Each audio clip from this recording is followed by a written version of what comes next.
Hello दोस्तों, नमस्कार। हमारे यूट्यूब चैनल रोजगार विद जेके में आप सभी का स्वागत है।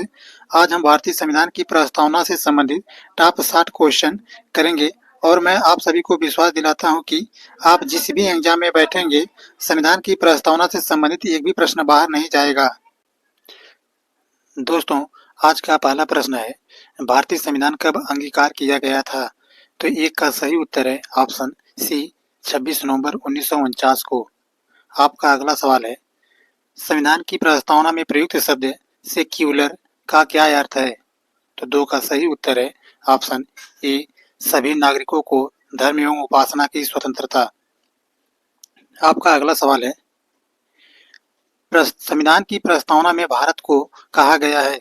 तो आपका सही उत्तर है ऑप्शन डी, सर्वसत्ताधारी, समाजवादी, धर्मनिरपेक्ष, लोकतांत्रिक गणराज्य। आपका अगला सवाल है, निम्नलिखित में से किसने संविधान सभा में उद्देश्य संकल्प को आगे बढ़ाया? तो चार का सही उत्तर है ऑप्शन डी, पंडित जवाहरलाल नेहरू। आपका अगला सवाल है, किस केस में यह निर्णय दिया गया कि उद्देशिका संविधान का भाग नहीं है? तो पांच का सही उत्तर है ऑप्शन डी, बेरुवारी केस में। आपका अगला सवाल है, संविधान की प्रस्तावना में अंतिम बार कब संशोधन किया गया था? तो छह का सही उत्तर है ऑप्शन बी, 1976 में। आपका अगला सवाल है, भारत के संविधान की प्रस्तावना के शुरुआती शब्द ... के संविधान से उधार लिया गया है?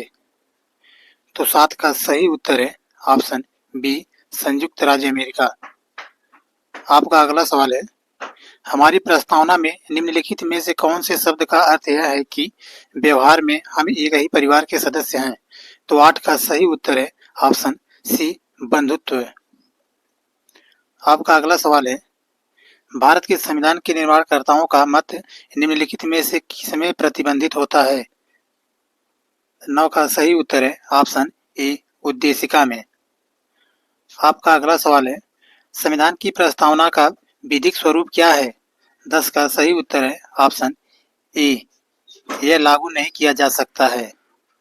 आपका अगला सवाल है, भारत के संविधान की प्रस्तावना में प्रयुक्त स्वतंत्रता, समानता एवं बंधुत्व शब्द किस क्रांति से प्रेरित है? तो 11 का सही उत्तर है ऑप्शन बी, फ्रांस की क्रांति से। आपका अगला सवाल है, भारतीय संविधान की प्रस्तावना में भारत को किस रूप में घोषित किया गया है? तो 12 का सही उत्तर है ऑप्शन डी, ऑप्शन ई है उपयुक्त सभी। भारतीय संविधान की प्रस्तावना में भारत को प्रभुत्व संपन्न, समाजवादी, धर्मनिरपेक्ष, प्रजातांत्रिक गणराज्य के रूप में घोषित किया गया है। आपका अगला सवाल है, भारतीय संविधान में उद्देशिका का विचार किस देश के संविधान से लिया गया है? 13 का सही उत्तर है ऑप्शन बी, संयुक्त राज्य अमेरिका। आपका अगला सवाल है, भारतीय संविधान में उद्देशिका की भाषा किस देश के संविधान से लिया गया है? तो 14 का सही उत्तर है ऑप्शन डी, ऑस्ट्रेलिया।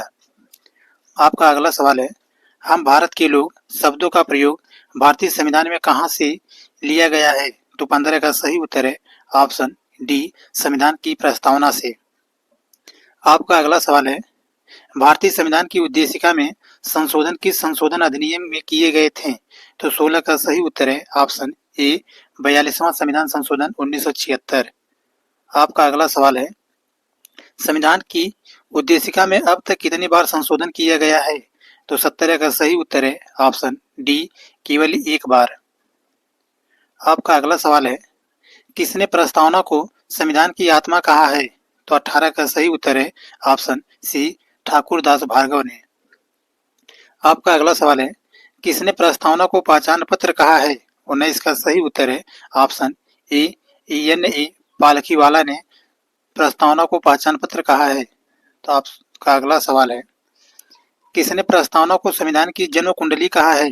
तो 20 का सही उत्तर है ऑप्शन सी, KM मुंशी ने प्रस्तावना को संविधान की जन्म कुंडली कहा है। आपका अगला सवाल है, भारतीय संविधान का कौन सा भाग संविधान की आत्मा कहलाता है?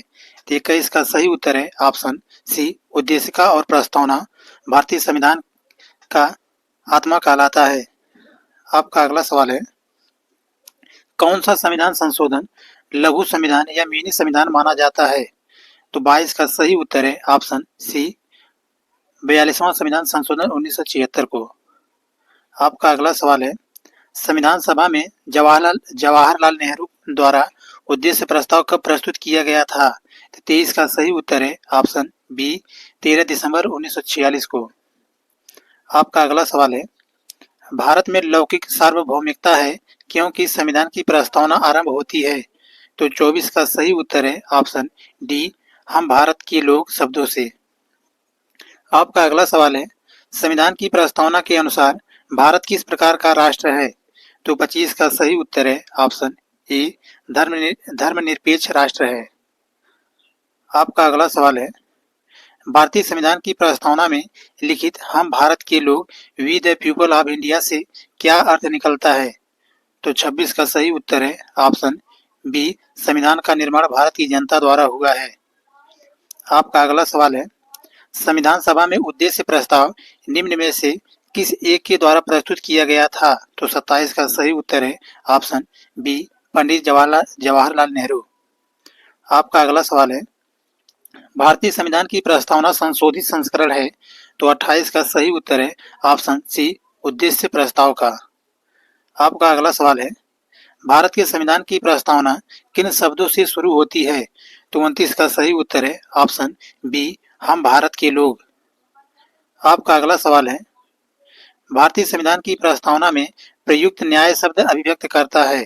तो 30 का सही उत्तर है ऑप्शन डी सामाजिक आर्थिक तथा राजनीतिक न्याय को। आपका अगला सवाल है, सभी व्यक्ति पूर्णतः और समान रूप से मानव हैं, यह सिद्धांत किस नाम से जाना जाता है? तो 31 का सही उत्तर है ऑप्शन ए सार्वभौमिकता के नाम से। आपका अगला सवाल है, संविधान की प्रस्तावना में वर्णित हम भारत के लोग का क्या अर्थ है? तो 32 का सही उत्तर है ऑप्शन बी संप्रभु शक्ति। आपका अगला सवाल है, भारत के संदर्भ में धर्मनिरपेक्ष शब्द का सही भाव क्या है? तो 33 का सही उत्तर है ऑप्शन बी भारत में राज्य का कोई धर्म नहीं है। आपका अगला सवाल है, भारत के संविधान की उद्देशिका में कितने प्रकार के न्याय की व्यवस्था की गई है? तो 34 का सही उत्तर है ऑप्शन सी भारत के संविधान की उद्देशिका में कुल 3 प्रकार के न्याय की बात की व्यवस्था की गई है। ये तीनों हैं राजनीतिक न्याय, आर्थिक न्याय, सामाजिक न्याय। आपका अगला सवाल है, भारत के संविधान की प्रस्तावना में कितने प्रकार की स्वतंत्रता का उल्लेख है? तो 35 का सही उत्तर है ऑप्शन डी भारत के संविधान की प्रस्तावना में कुल 5 प्रकार की स्वतंत्रता का उल्लेख है। तो ये पांचों स्वतंत्रता देख लेते हैं। पहला है विचार की स्वतंत्रता, दूसरा अभिव्यक्ति की स्वतंत्रता, ऑप्शन सी अगला पॉइंट है तीसरा विश्वास की स्वतंत्रता, चौथा है धर्म की स्वतंत्रता और पांचवा है उपासना की स्वतंत्रता। आपका अगला सवाल है, इनमें से कौन भारत के संविधान का भाग है किंतु वह अन्य भागों से स्वतंत्र होकर उसका कोई विधिक प्रभाव नहीं है? तो 36 का सही उत्तर है ऑप्शन ए उद्देशिका। आपका अगला सवाल है,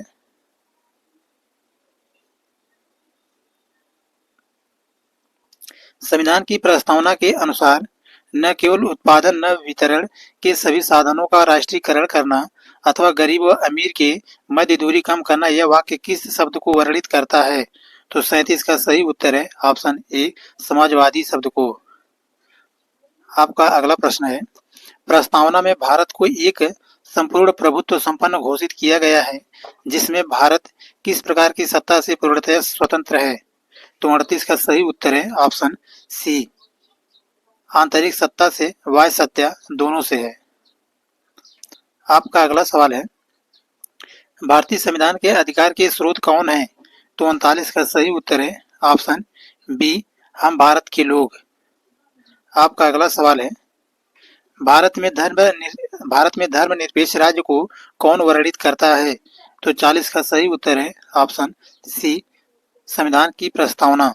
आपका अगला सवाल है, भारतीय संविधान की उद्देशिका में किस संशोधन द्वारा समाजवाद, पंथनिरपेक्ष तथा अखंडता शब्द को जोड़ा गया था? तो 41 का सही उत्तर है ऑप्शन सी 42वें संविधान संशोधन द्वारा। आपका अगला सवाल है, भारतीय संविधान की प्रस्तावना में वर्णित राष्ट्र की एकता और अखंडता का आधार क्या होना चाहिए? तो 42 का सही उत्तर है ऑप्शन ए, बंधुता की भावना। आपका अगला सवाल है, किस वाद के फैसले में सर्वोच्च न्यायालय ने सर्वप्रथम घोषित किया कि उद्देशिका संविधान का हिस्सा नहीं है? 43 का सही उत्तर है ऑप्शन बी, बेरूबारी यूनियनवाद 1960। आपका अगला सवाल है, किस वाद में उच्चतम न्यायालय ने धारणा प्रस्तुत की कि उद्देशिका संविधान का भाग है? तो 44 का सही उत्तर है ऑप्शन ए, SAR मुंबई बनाम यूनियन ऑफ इंडिया में। आपका अगला सवाल है, किस विवाद में सर्वोच्च न्यायालय ने प्रस्तावना को भारतीय संविधान की मौलिक संरचना का भाग स्वीकार किया? तो 45 का सही उत्तर है ऑप्शन सी, केशवानंद भारती विवाद 1973 में। आपका अगला सवाल है, संविधान निर्माताओं ने किस पर विशेष ध्यान दिया था? तो 46 का सही उत्तर है ऑप्शन डी, प्रस्तावना में। आपका अगला सवाल है, संविधान में हमारे राष्ट्र का उल्लेख किन नामों से किया गया है?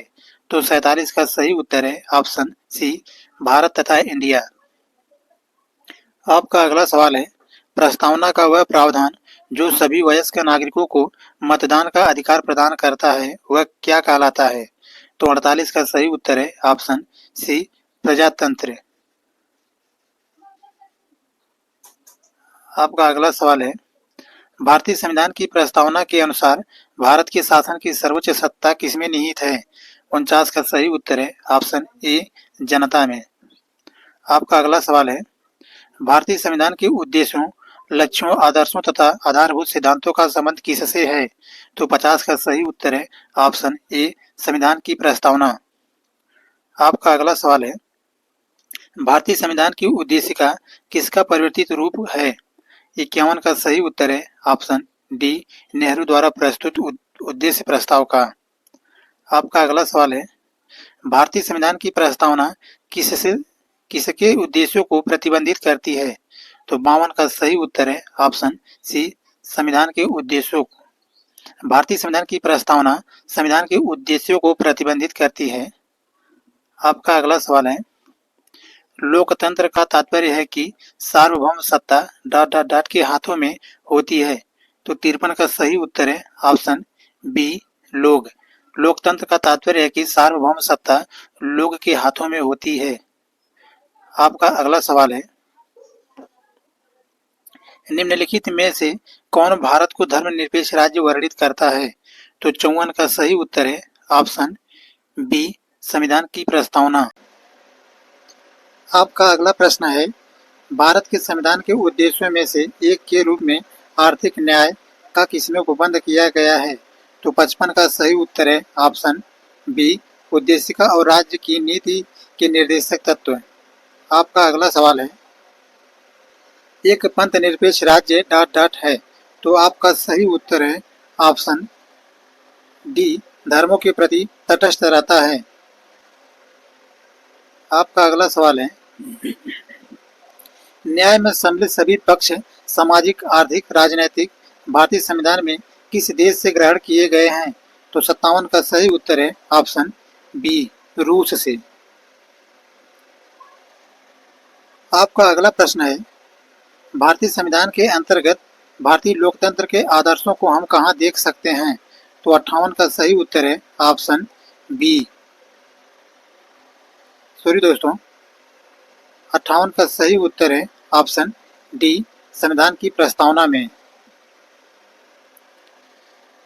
दोस्तों, प्रश्न संख्या 59 और 60 ये दोनों प्रश्न आप लोगों के लिए होमवर्क है। इन दोनों प्रश्न का उत्तर आप लोग कमेंट बॉक्स में बताइएगा। प्यारे मित्रों, अगर हमारा यह कंटेंट आप सभी को अच्छा लगा हो तो इसे लाइक करें, शेयर करें और चैनल को जरूर सब्सक्राइब करें। दोस्तों, हमारी वीडियो देखने के लिए आप सभी को धन्यवाद। तो कल फिर मिलते हैं एक ऐसे ही नए टॉपिक के साथ।